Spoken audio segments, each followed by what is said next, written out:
Today we will tell the story of Passover and the final plagues, which is found in the book of Exodus, chapters 13 through 15. May the word of God reach our hearts as a source of inspiration for our lives.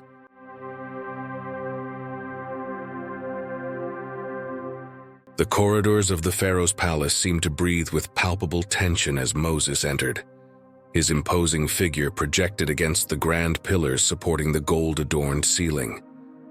His gaze, firm and determined, met the Pharaoh's, challenging him with a courage that could only be inspired by the God of the Hebrews himself. "If you refuse to let the Israelites go, the Lord will send locusts like never before," proclaimed Moses, his words echoing through the royal hall like an echo of imminent judgment.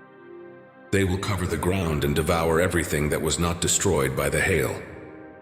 Even the Pharaoh's own officials, men whose pride and loyalty to the crown were unshakable, pleaded in desperation, "Please let them go. Egypt is already ruined." But the Pharaoh's heart remained unyielding, hardened by stubbornness and the pride of a king who refused to bow before the God of slaves.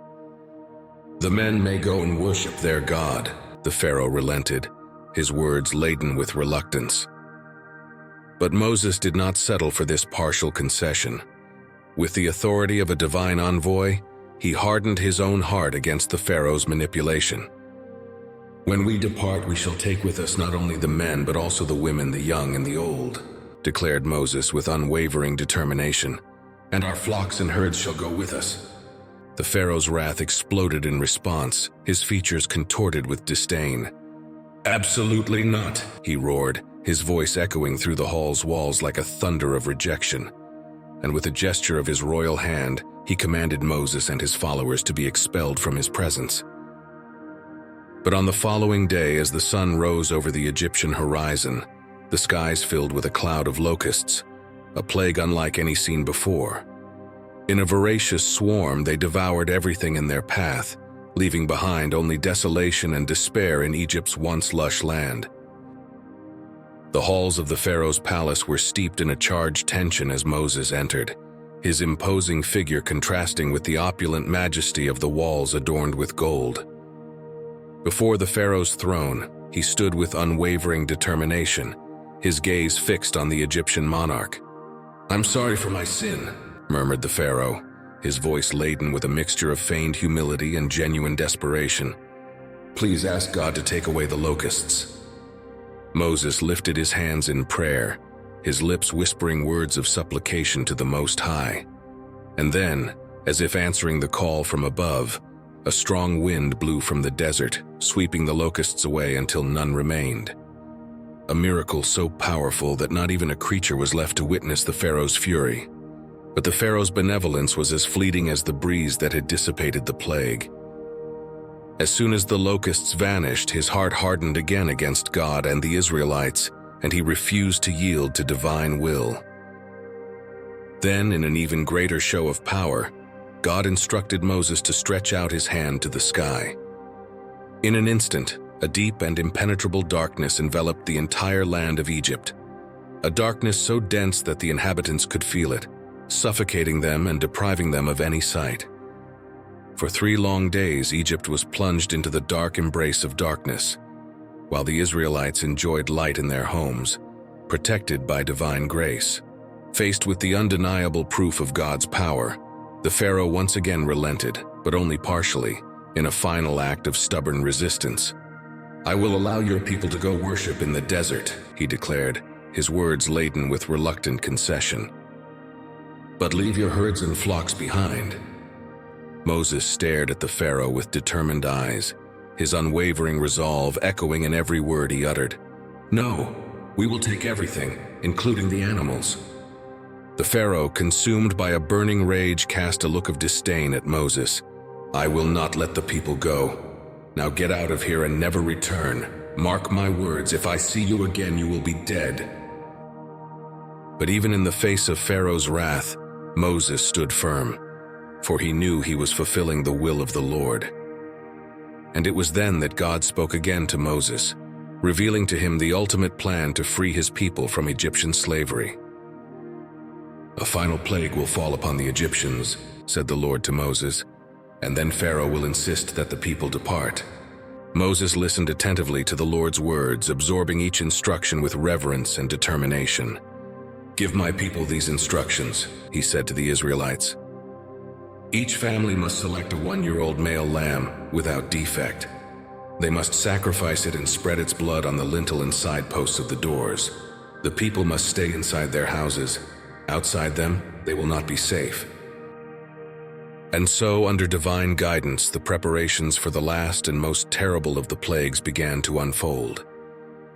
The fate of Egypt was about to be sealed by the blood of innocent lambs, and the people of Israel were preparing for the liberation they had longed for so long.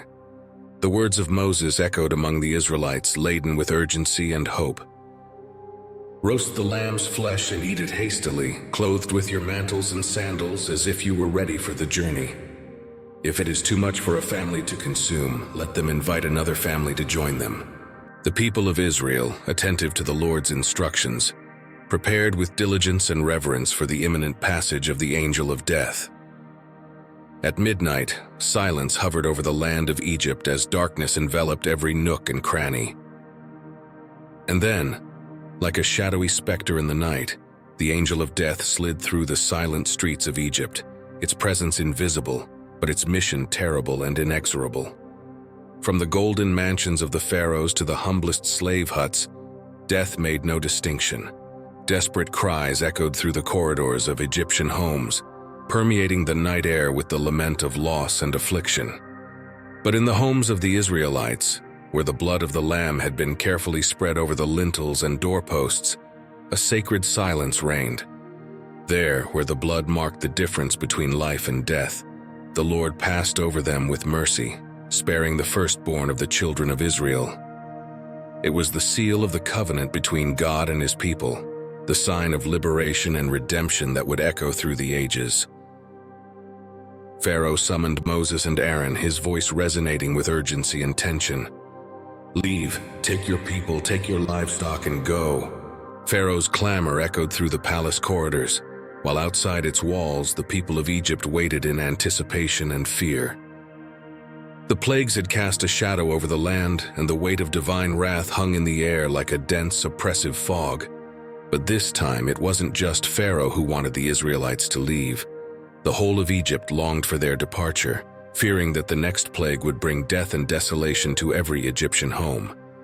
And so, with heavy hearts and mixed relief, the Egyptians opened their treasure chests, offering the Israelites jewels of gold and silver as a tribute to their imminent departure. As the first light of dawn began to tinge the horizon, the Israelites departed under the protective cloak of night, carrying not only their earthly possessions but also the living memory of that fateful night. For them, each step toward freedom was a tribute to the divine intervention that had freed them from the clutches of Egyptian bondage. And so, like an eternal promise etched in the annals of history, the Lord commanded the Israelites to celebrate the Passover year after year, as a sacred reminder of the night when he passed over their homes, preserving their lives and sealing their redemption.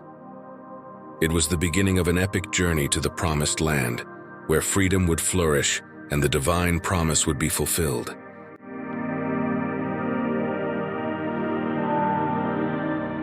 This is the 7th part of a series of 13, where we will tell the biblical story of Moses and the Exodus.